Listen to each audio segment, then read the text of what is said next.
You know, it's not hard to see that there's this great imbalance and that things aren't right. You know, I know that, but for me, I suppose, it really hits home if I stop and think about this moment. Because it's happening right now.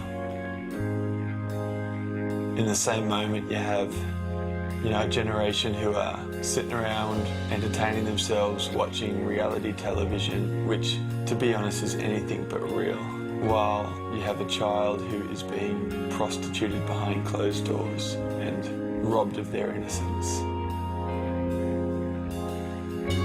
It's not fair that we can go about consuming every single material option that comes our way while, you know, the widow and orphan are stripped of life's basic dignities because they're victims of a conflict that simply isn't theirs.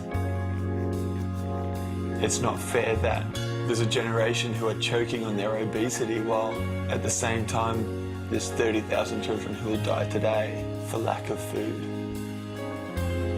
It's not fair that we have no problem going about spending $3 or $4 on what is basically glorified tap water in a bottle with a fancy label, while you have entire communities who suffer at the hands of disease because the only water that they have access to is foul and polluted.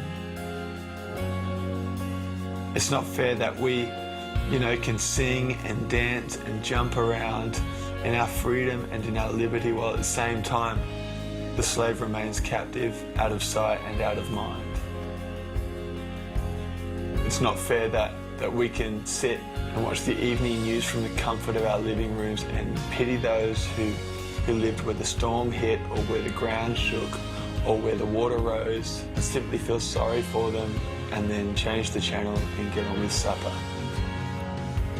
Is it fair to walk past the homeless man and give him nothing in the assumption that he'll spend it on booze or cigarettes, or to suggest that he should go out and get a job?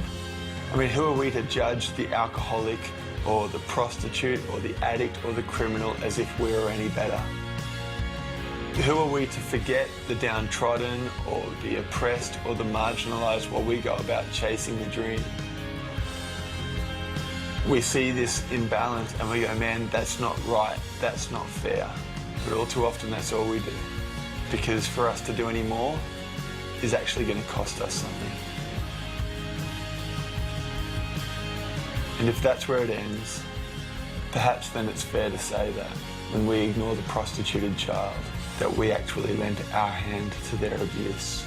That when we ignore the widow and the orphan in their distress, that we actually add to their pain.